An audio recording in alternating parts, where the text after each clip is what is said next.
하나님 앞에서 하나님을 믿는 자의 신분을 표현한 것을 두고 하나님 자녀로서의 신분이 가장 중요하다는 것을 거스를 수 없어요. 하나님 자녀로의 표현은 어떤 비유, 어떤 은유적인 표현이다라기보다는 있는 그대로 직접적인 표현인 것입니다. 우리가 하나님의 자녀인 것입니다. 가장 근원된 정체성이고 또 가장 마지막까지 남는 정체성이다, 이렇게 생각해 볼 수 있을 거예요. 그 하나님 자녀로서의 정체성이 전제된 가운데에 성경은 하나님을 믿는 우리를 두고 많은 정체성을 비유로, 적용적인 표현으로 말씀하고 있음을 생각해 볼 수가 있습니다.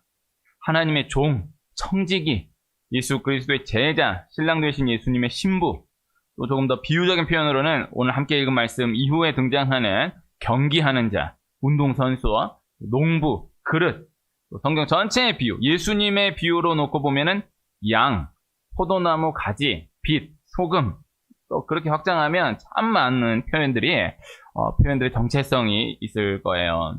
오늘 그 가운데에 그리스도의 병사, 군사, 군인으로서의 표현 정체성으로 함께 생각하며 말씀을 나누고자 하는 것입니다. 실제적 비유로는 종으로서의 표현을 성경은 훨씬 더 많이 사용하고 있지만은, 그러나 사실 주인과 종으로서의 관계로는 본래 신분제가 있다라는 자체가 하나님의 뜻이 아니기도 하거니와, 우리나라도 교회가 들어온 이후로, 기독교가 들어온 이후로는 신분제가 폐지되고 이 정체성이 분명히 사라졌기 때문에 실제적인 비유로는 지금 생각하기에 어려움이 있는 거예요. 그러나 성경의 주인과 종, 주인과 노예로서의 말씀은 문화적으로, 배경적으로, 또 실제적으로 참 많이 사용되고 있는 것을 볼 수가 있는 것이죠. 그것을 전제로 주인과 종, 주인, 노예, 이 관계를 전제로 하여서 주어진 말씀들이 참 많은 거예요. 사도행전 11장 26절에 표현된 그리스도인이라는 정체성도 그리스도인, 크리스찬, 이 정체성, 이 말은 지금도 많이 사용하고 있지 않습니까? 그 처음 일컬어졌던 때에 그 뜻은 그리스도의 것, 그리스도의 소유, 그리고 그 문화로 생각해 놓고 보면은 그리스도의 노예, 이 의미를 담아서 일컬어진 표현이었던 거예요.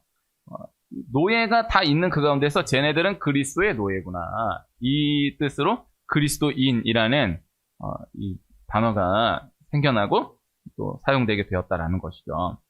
우리가 하나님의 자녀이지만은 한켠에 하나님의 종으로서의 정체성을 반드시 기억해야 한다라는 것입니다. 그래서 병사, 군사, 이 군인의 비유가 귀한 것이 분명 성경시대 때 말씀된 종과는 다른 개념이고, 이 하나님이 주시고자 하시는 이 세밀한 뜻은 분명 다르게 생각해 볼 수 있겠지만은, 그래도 하나님이 주시고자 하는 뜻을 분명히 생각해 볼 수 있는 개념이고, 또 무엇보다 그때 그 시대, 성경 시대 때에 또 옛날, 또 뭐 어느 때, 어느 시대, 또 어느 공간이든지, 그 지역이든지 이 지역이든지, 그 나라든지 이 나라든지 다 분명 차이가 있을 수는 있어도, 그래도 모든 시대, 모든 공간을 초월하여서 지금도 분명히 존재하고 있는 개념이기 때문에 이 군인으로서의 비유가 중요한 거예요. 예수님과 바울이 활동했던 때의 군인이 분명히 다르고, 우리나라에 처음 복음이 들어왔을 때의 군인이 다르고, 또 지금 우리의 군인이 다르고, 다 어느 시대의 군인이든 어느 때의 군인이든 다 세밀한 차이가 있지만은, 또 군인으로서의 정체성을 경험하지 못한 사람들도 그때 그 시대에도 있고 지금도 있고 그렇잖아요. 네, 군인은 언제든지 존재했지만은 군인하고는 전혀 상관없이 살아간 사람들이 그때에도 있고 지금도 있는 거죠.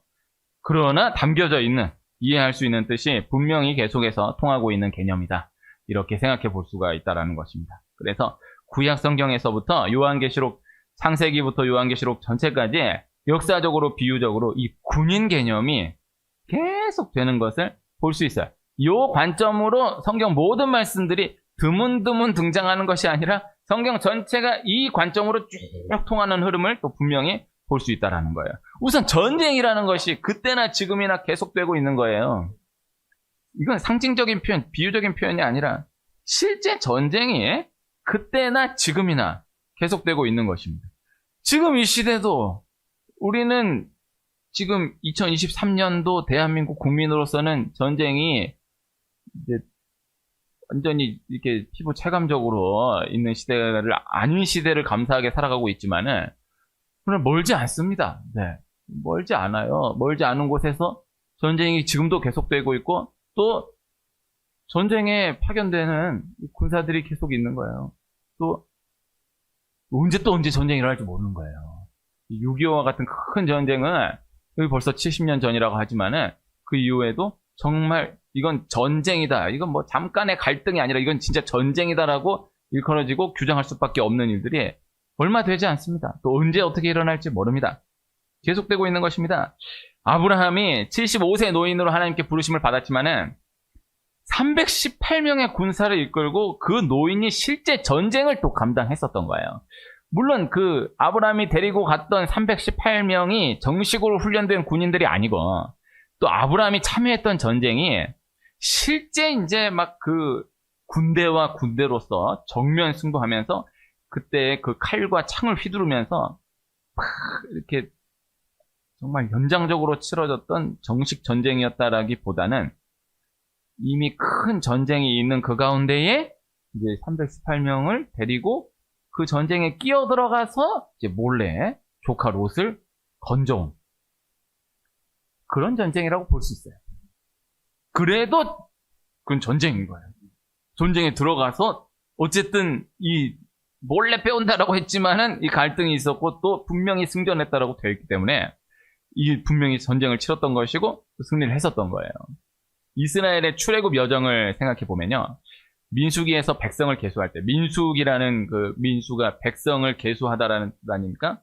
사실 민수기의 원어 제목으로는 광야에서의 기록인데 이 백성을 계수한다라는 것이 또 그만큼 중요하니까 우리의 이 성경 제목 표현으로는 민수기라고 사용하고 있는 거잖아요. 이 백성을 세는 것이 중요한 거예요. 그런데 어떻게 셌느냐?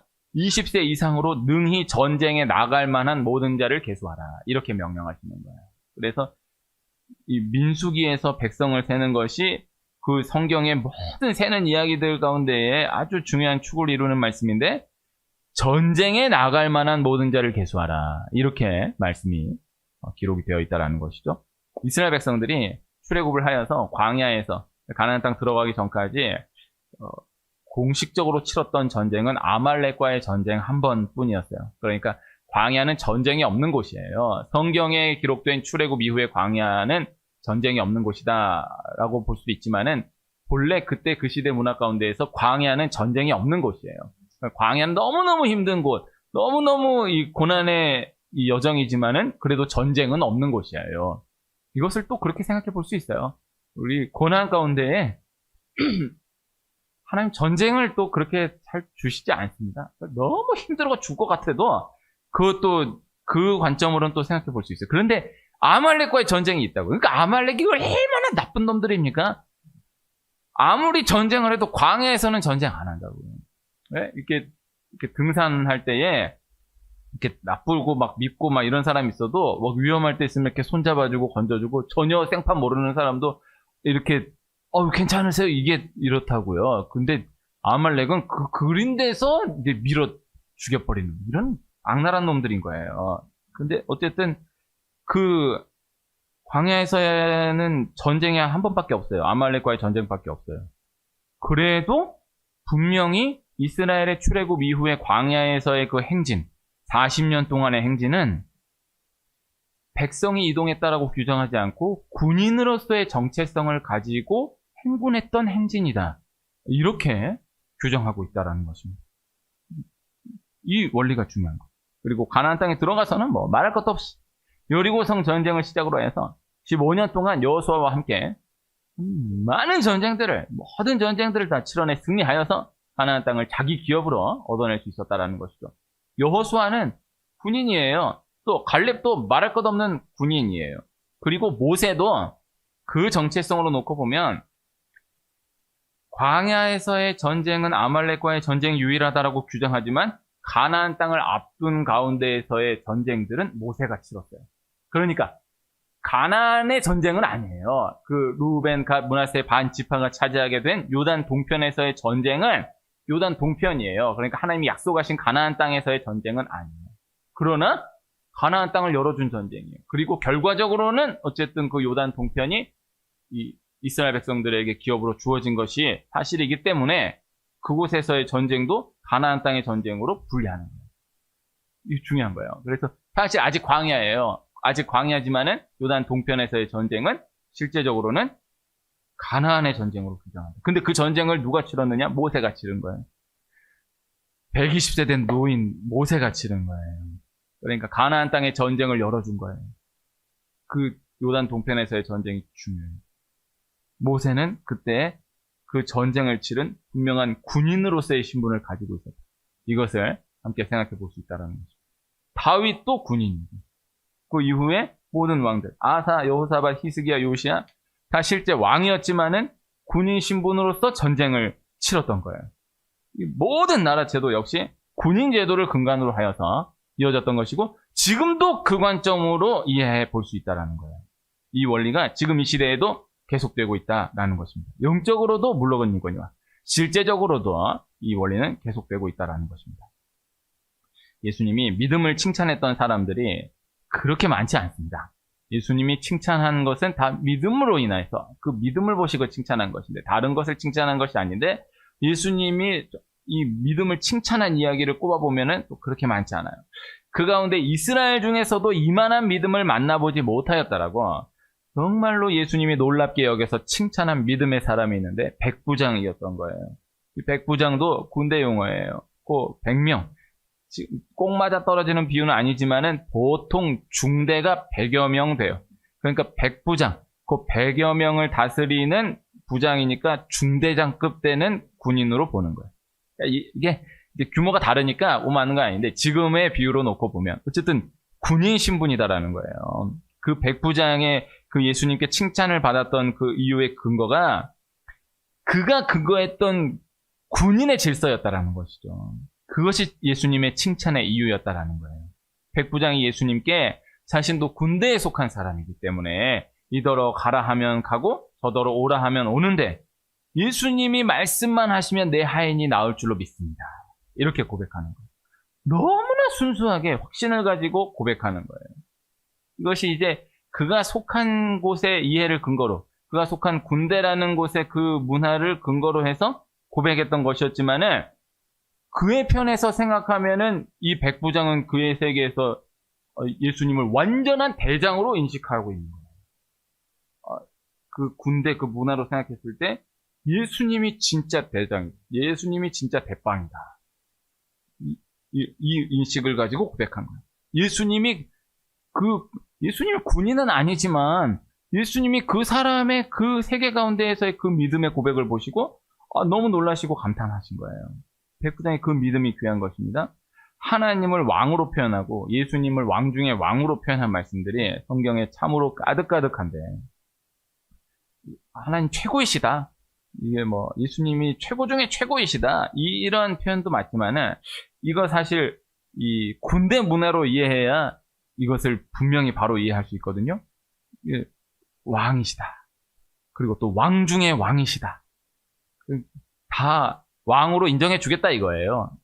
거기 나라 왕이나 그 나라 왕이나 그 나라 왕이나 다 인정해 주겠다 이거예요. 그러나 그 왕 중에 왕이시다. 하나님을 그 인식으로 보는 거예요. 장군이에요. 다 장군인데 장군 중에 장군인. 다 그 가운데에 완전히 밑에서 보면은 다 그 사람이나 그 사람이나 그 어른이나 그 어른이나 그 어른인 것 같지만은 그 안으로 들어가면은 거기에서 또 서열이 어마어마한 거예요. 제가 장안동에서 어르신들 목욕을 시켜드린 봉사를 한 1년 가까이 한 적이 있는데 제가 그때 참 말로만 들었던 걸 이렇게 바로 눈앞에서 확인하면서 그렇구나. 80대 노인 어르신, 90대 노인 어르신하고 이렇게 목욕을 시켜드리고 이야기를 나누는데 80대 어르신이 90대 어르신한테 꼼짝을 못해.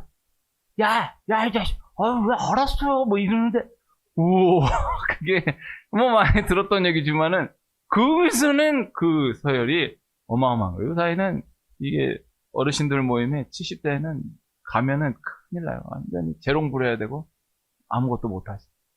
80이 넘어도 이제 90이 넘은데도 어마어마하게 정정하게 살아계신 분들이 너무너무 많기 때문에 그 애가 보면은 이분도 할아버지, 저분도 할아버지, 이분도 할아버지지만은 그 할아버지 세계에서는 이게 전혀 다른 거예요. 이거 이해돼야 되거든요. 대통령이 나라의 통치자예요. 그러나 군인의 적용적 인식으로는 군 최고 통치자인 거예요. 그러니까 5스타예요. 별 5개. 대통령이 별 5개 달린 모자를 쓰고 다니고 하지 않지만은 군인들이 대통령을 봤을 때는 우리나라의 대통령이다. 우리나라의 대표다. 이렇게 인식하지 않고 그들의 문화로 이 5스타다. 요 장군 중에 장군이다. 제일 높다. 그 이해로 생각하는 겁니다. 하나님이 왕이시다. 예수님이 왕이시다. 왕 중에 왕이시다. 이 배경으로 이해되어야 본 이해를 놓치지 않는다라는 것입니다. 기독교는 믿음의 종교예요. 내 고집을 부리면 안 돼요. 하나님이 예수 그리스도의 피로 구원의 길을 열어놓으신 거예요. 내 고집으로 이런저런 토를 달 수 없다라는 거예요. 하나님이 그렇게 열어놓으시고 하나님이 그렇게 책임을 지신다라는 것입니다. 이스라엘 백성들이 애굽에서 불뱀에 물려 죽게 되었던 그때에 모세에게 기도해달라고 부탁하여 모세가 중보하여서 하나님께 얻어낸 응답이 놋뱀을 매달아서 장대 위에 높이 올려라. 그 놋뱀을 쳐다보면 산다. 이게 이 원리로 생각해 볼 수 있어요. 아니 불뱀에 물려가지고 죽어가고 있는데 갑자기 장난감 뱀을 만들어가지고 달아놓고 그거 쳐다보면 산다? 말이 안 되는. 근데 거기서 그냥 하라 그러면 하고 쳐다보면 사는데 뱀에 물려가지고 죽어가고 있는데 무슨 장난감 뱀을 보란 말이냐 이러면은 그리고 끝나는 거예요. 그냥 자꾸 거기에 인식에다 맞추지 말고 그 인식에다 맞추어서 쳐다만 보면 사는 거예요.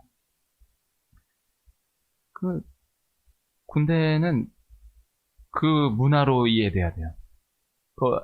처음 군대에 들어가서 훈련소 입소해가지고 요거 바꿔주는데 시간이 걸립니다. 밖에서는 말도 안 되는 일인데 여기서는 그렇게 하라는 대로 해야지. 거기서 내가 뭐 이러면은 이게 쉽지 않아요. 힘들어요. 그리고 이게 몸으로 경험돼야 돼. 그래서 다 세상의 모든 것들이 다 그러하다라고 이야기할 수 있겠지만요. 아니, 군대는 달라요. 그렇게 배웠고 저도 제 분량에서는 정말 그렇게 느꼈어요. 다른 거는 대학도 가봐야 알지. 그래도 대학에 대해서 중학생 때, 고등학생 때 들었던 그대로 이렇구나. 좀 다른 것들이 있지만 그렇구나. 네. 군대는 아무리 들었다 그래도 가보면은 이거는 아무리 어떤 말을 어떻게 들었다 그래도 전혀 달라요. 이게 병영 체험을 했다 그래도 저는 중학생 때 제가 학생회 간부로 이렇게 선발이 돼가지고 군인 병영 체험을 1박 2일 했어요. 그 기억이 아직도 생생히 살아있고 사격도 해봤는데 그때 그거 내가 실제 분명히 봤는데 중학생 신분으로 가가지고 체험한 거랑 내가 군인 신분이 돼서 들어가서 실제 체험한 거랑은 전혀 달라요. 이건 문화가 전혀 다른 거예요. 이게 영적인 원리를 꼭 기억해야 돼요. 우리가 이 하나님의 군사로서의 삶을 살아간다라는 것이 이 원리예요. 그래서 법의 적용이 달라요. 군인은 법 적용이 달라요. 휴가를 나와서 만약에 사고 쳤다? 그 사람은 헌법의 지배를 받지 않아요. 군법의 지배를 받아요. 이 원리를 기억해야 돼요. 그래서 우리는 이 땅 가운데 살아갈 때에 이 세상의 법이 이렇다 저렇다 여기에 견주어서 살지 못해요. 하나님의 법으로 이 적용받아서 살아가게 되는 거예요. 이 원리를 기억해야 돼요. 이거를 뭐 다 이야기할 수 없지만은 이걸 먼저 받아들일 수 있어요. 이게 군대 문화가 그릇된 이게 망쳐놓은 것들이 참으로 많습니다. 그러나 한편으로는 분명히 생각해둘 필요가 있다는 것이죠. 우리나라 국군의 날이 육군, 해군, 공군의 기념일로 해방 이후에 따로 존재하다가 6.25 전쟁 중에 38선을 넘어서 도약한 날을 기념하여서 지금의 10월 1일로 1956년부터 지켜져 온 것입니다. 그러다가 1976년부터 공휴일로 지켜지다가 1991년에 공휴일에서 제외된 거예요. 그때 함께 공휴일에서 제외된 한글날은 2013년에 다시 공휴일이 됐는데 국군의 날은 안 된 거예요. 저는 국군의 날도 7월 17일 제헌절과 함께 공휴일로 다시 지정되어야 한다라고 저는 그렇게 생각합니다. 제가 생각하는 거 아무 의미가 없지만은 그런 생각을 해요. 이런 쓸데없는 구정 연휴나 추석 연휴나 이런 거 싹 다 없애버리고 그냥 구정 1월 1일 하루 쉬고 옛날 다시 80년대 이전 그때로 해서 추석 음력 8월 15일 그날 하루 쉬고 명절 아예 없애면 또 서운하니까 쉬고 나머지 이렇게 앞뒤 갖다 붙여놓은 것을 싹 다 없애고 대신에 국군의 날, 제헌절, 식목일 이런 거 좀 부활시켜야 된다라고 저는 그렇게 생각합니다. 제 생각 뭔 의미가 있겠습니까? 괜히 이런 얘기 했다가 괜히 또 얻어맞을 수 있는데 그런 생각을 해요. 어쨌든 국군의 날이 중요한 거예요. 그리고 군종 제도는 1951년에 6.25 전쟁 중에 시작되어서 지금까지 이어져 오고 있는 거예요. 이 군종 제도도 우리가 크게 생각하지 못할 수 있는데 군종 제도는 군 안에서의 교회 문화로는 뭐 말할 것도 없거니와 우리나라 교회 전체에 우리나라 기독교 토양 전체에 끼친 영향이 너무나 큰 거예요. 이 군종 제도가. 그래서 전혀 군대를 안 간 사람은 당연히 아무 생각 못하고 또 군대를 갔어도 교회 안 나가고 뭐 군종 상대하지 않은 사람들은 아무 상관이 없다라고 생각할 수 있지만은 그 군대만의 이야기가 아니에요. 우리나라 현대사를 이만큼 지탱한 것에 이 군종 제도가 아주 큰 역할을 한 거예요. 지금 이 시대로 놓고 봐도 지금 오히려 군 복무 시간이 너무나 짧아졌고 예전에 비해서도 이 군에서도 이제 모이는 인원이 적다고는 합니다. 또 다 그나마 예배 온 애들도 전부 다 스마트폰만 하고 그래도 뭐 군대에서 군대 교회에서는 또 뭐라고 못하고 그래도 상대적으로 보면은 정말 아무 고생 없이 지나다가 그만큼이나마 부모를 떠나서 그만큼이나마 자유를 박탈당하여서 고생하는 기간에 그래도 교회 한 번이라도 다녀가고 영적인 생각을 조금이나마 해본다라는 것을 생각해 보면은 이 군종 제도가 지금도 역할이 아주 큰 것입니다. 군종의 계급을 우리나라는 배령으로 제한해 놨어요. 그러니까 군종은 아무리 진급해도 배령이 끝이에요. 이 너무 아쉬운 거예요. 별 군종이 나와요. 스타, 장군 군종이 나와주면은 하나님이 또 다른 새롭게 부어가시는 은혜가 있을 것이다. 이렇게 믿고 기도하시는 분들이 많은 것입니다. 꼭 비유가 아니더라도 성경은 군인을 제외하고서는 풀어지지 않은 이야기들이 참 많은 것이다. 역사의 군인 가운데 훌륭한 신앙인들이 참 많았다라는 것도 그 원리로 함께 생각해 볼 수 있다. 이렇게 생각이 됩니다.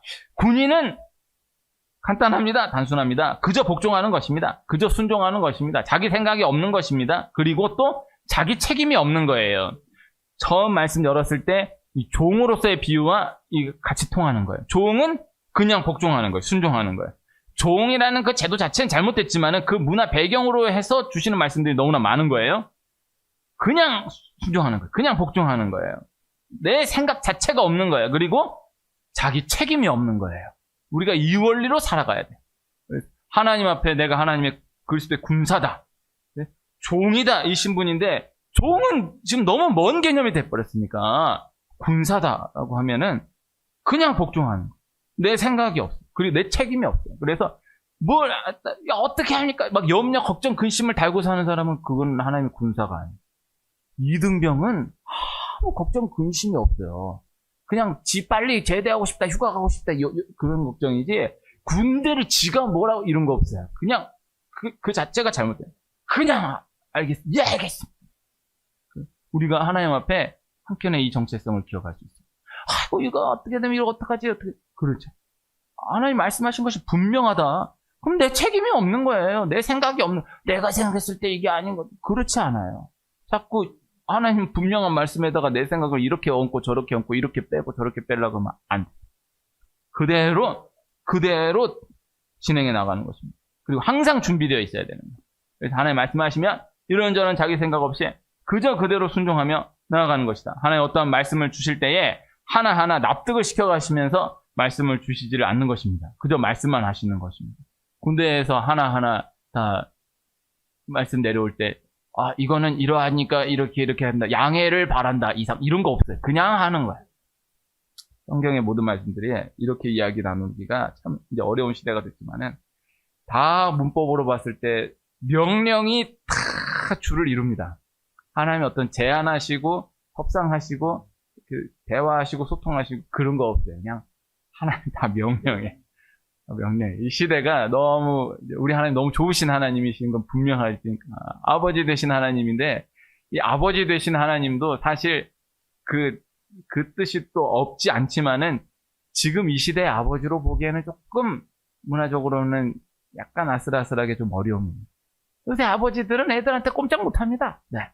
애들이 그냥 아빠 네가 해줘 그러면 해야 돼. 네. 못해요.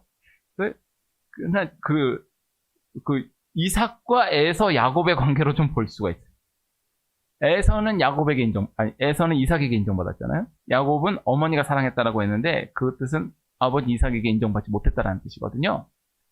아버지에게 인정받지 못했다라는 거는 그냥 아버지 사랑 못 받았다, 아버지 인정 못 받았다는 뜻이 아니고 공식적인 인정을 받았다, 공식적인 인정을 받지 못했다 이 뜻이에요. 그래서 그 상황 가운데에서 에서는 이미 끝난 거예요. 이삭의 눈으로 봤을 때 에서가 이미 당연히 뭐 이런저런 말할 것도 없이 그대로 이어가게 돼 있는데 그러나 하나님이 야곱을 선택하시자 이것을 역전시켜 야곱에게 장자권을 허락하시고 그 계보로 유업을 이어가게 하시는 거예요. 그 문화로 생각해야죠. 아버지의 사랑을 받지 못했던, 아버지의 인정을 받지 못했던 야곱이 그러나 하나님의 주권으로 그 이삭의 유업을 이어받아 믿음의 조상으로 소문받게 되었다. 이 뜻인 거예요. 이것을 기억해야 됩니다. 그래서 하나님이 어떤 말씀 주실 때에 그냥 말씀하십니다. 하나님 택하신 사람들은 이에 대해서 이렇게 저렇게 토를 달지 않고 그저 그대로 순종하며 전진해 나아가는 것입니다. 아브라함이 하나님 떠나라고 하시니까는 이런저런 거 묻지 않고 어디로 가야 되는데 왜 가야 되는데 이런 거 없이 그냥 떠나요. 하나님이 아들 이삭 바치라고 하니까 하나님이 주신 아들을 갑자기 왜 이러시는데 뭐 설명이라도 이런 거 없어요. 그냥 갖다 바치는 거예요. 모세가 하나님이 바로에게 가라 하시니까 가요. 모세는 근데 아브라함과 달라. 이렇게 저렇게 따져 물어요. 그런데 그 대화를 보면은 하나님이 그에 대해서 모세가 납득이 되도록 이렇게 저렇게 설명해 주시지 않고 그냥 하나님 말씀만 계속하요. 그냥 가라면 가. 그냥 가라면 가. 이게 다 들어주시는 것 같은데도 이해를 시켜주시지를 않아요. 납득을 시켜주시지 않고 그냥 가라면 가. 내가 가라면 가. 그러기 위해서 모세도 결국 순종하여서 훗날 그 이후에야 하나님이 왜 부르셨는지 왜 그렇게 진행하셨는지를 모세 자신도 시간이 지난 이후에야 깨닫게 되는 거예요. 이스라엘 백성들이 구름기둥 불기둥이 움직이면 움직입니다. 구름기둥 불기둥이 멈춰서면 멈춰 진칩니다. 하나님이 설명하지 않아요. 이제 구름기둥 불기둥 움직일 거야 준비해 해서 딱 움직이다가 딱 멈추면서 이제 여기는 멈출 거야. 이제 여기서는 얼만큼 멈출 건데 왜 이만큼 멈춰야 되냐면은 여기가 이런 이유가 있고 내가 이런 계획을 해놨기 때문에 여기선 이 기간만큼 멈추는 거야. 그 다음에 또 돼서 자 며칠 뒤에 이제 다 갈 거야. 이제 준비해 이러지를 않아. 그냥 갑자기 가다가 갑자기 멈춰. 그럼 또 진짜는 갑자기 또 가면 또 시간 또 가고 멈추질 않으면 계속 따라가. 갑자기 또 멈췄어. 그러면 이번에 또 금방 가려는데 안 움직여. 이건 맨날 몇 달이고 또 안 움직이는 거 그럼 또 갑자기 또 움직이면 또 갑자기 따라가. 우리 하나님 그런 하나님이에요. 말씀을 전달하면 그렇습니다. 하나님 설명을 안 해요. 이곳에서 얼마만큼 머문다. 이제 얼마 동안은 진치지 않고 계속해서 행진한다. 아무 말씀 없이 그저 그냥 움직이고 그냥 멈춰 서시는 거예요.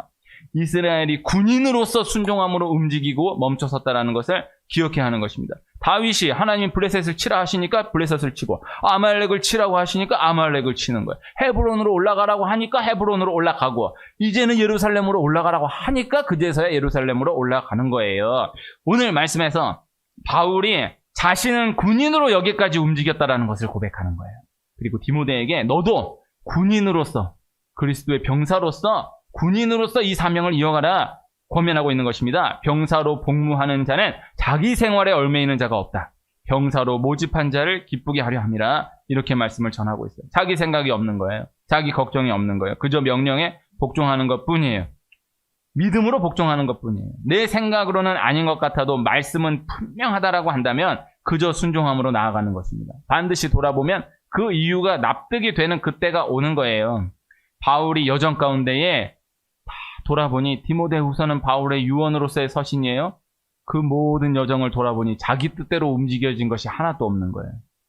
그저 하나님이 인도하시는 대로 순종하며 나아가 감당했었던 것뿐인데 되돌아보니 내 뜻대로 된 것이 하나도 없는 것으로 생각되고 다 이해되지 않는 일들 뿐이었다라고 생각되었지만은 그러나 다 내가 알지 못하는 하나님의 뜻이 있었다라는 것을 고백하게 되는 것입니다. 디모데에게 너도 그 하나님의 뜻을 믿고 그저 군인과 같이 하나님 말씀에 복종하며 감당하기를 바란다. 이렇게 권면하고 있다라는 것입니다.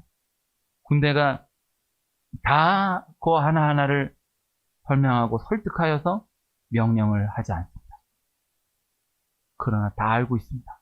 하나님이 내가 생각했을 땐 그냥 내 사정을 너무 모르시고 이렇게 하시는 것 같아. 그렇지 않습니다. 다 알고 있습니다. 이것을 기억해야 합니다. 요사이 교권 문제 아주 꽤 오랜 시간 동안 이야기하는데 이거 다 영적인 문제로 진단돼야 하는 것이고 또 실제적으로는 이건 군권 문제로 이야기될 수 있는 거예요. 아이가 다 이해할 때까지 설명하고 설득하고 움직인다. 참 좋은 것 같지만요. 실제로 보면은 그렇게 할 수 없는 것입니다. 네? 부모가 아이를 키울 때 아이가 이렇게 이해되도록 이렇게 다 납득이 되도록 이렇게 움직여 나가는 것이 너무 중요하고 귀한 자세일 수는 있을 것이나 실제로는 그렇게까지 하기 어려워요. 그저 순종함으로 움직일 때에 다시 설명하고 설득하지 않아도 납득이 돼요. 그래서 아빠가 그때 그랬구나. 엄마가 그때 그랬구나. 다시 설명받지 않아도 납득하게 돼요. 군권이 보장돼야 됩니다. 군대가 존중돼야 됩니다. 군대의 핵심은 비밀이거든요. 저는 군대를 소재로 한 예능들이 위험하다라고 생각합니다. 맨날 저 어렸을 때 봤던 동작 그만 이런 꽁트 같은 거는 괜찮은데 리얼 버라이어티 이런 예능으로 하는 거는 상당히 위험하다라는 생각을 많이 했었어요. 이게 그래 얘기될 게 아니다. 군대에서 뭐 하나 터지면 온 나라가 다 들고 일어나가지고 막 언론이 다 까발리고 하는 게 조심스럽지만은 전체로 놓고 보면은 위험할 수 있어요. 국방과 믿음이 함께 가요. 이 나라가 군인을 믿어주지 못하면은 나라가 존립이 어려워요. 군대가 존중돼야 돼요. 위례가 군부대를 밀고 일어난 도시예요. 군인이 존중받아요. 군인은 귀하다. 뭐 요만큼은 이야기를 나눌 수 있을 것입니다. 하나님이 모든 만물을 통치하시고 관할하십니다. 사람도 결국 그 뜻을 거스를 수가 없는 것입니다. 하나님이 이번에 아수르 들어가라 그러면 아수르 들어가는 거고 이제 아수르 빠지고 바벨론 들어가라 그러면 바벨론 들어가는 거고 그 다음 바벨론 빠지고 메데 바사 들어가라 그럼 메데 바사 이제는 헬라 이제 로마 하나님이 이제 너 빠지고 이제 너 들어가 그러면은 그렇게 들어가 되는 거예요. 전체 모든 것들을 하나님 통치하시고 하나님이 관할하시는 것입니다. 그리스도의 좋은 병사로서의 정체성을 믿고 받아들이고 그 원리로 그저 순종하며 나아가는 것이 절대 어리석은 것이 아니다라는 말씀을 전달해 드려요. 하나님 앞에서 우리가 하나님의 군인으로서의 정체성이 있다는 것을 한켠에 기억하는 은혜가 있기를 축복하고요. 그 원리로 적용되어 나아가는 가운데 내 생각을 넘어 역사하시는 하나님의 은혜를 반드시 발견해가는 축복을 누리게 된다. 이 말씀을 전달해 드립니다.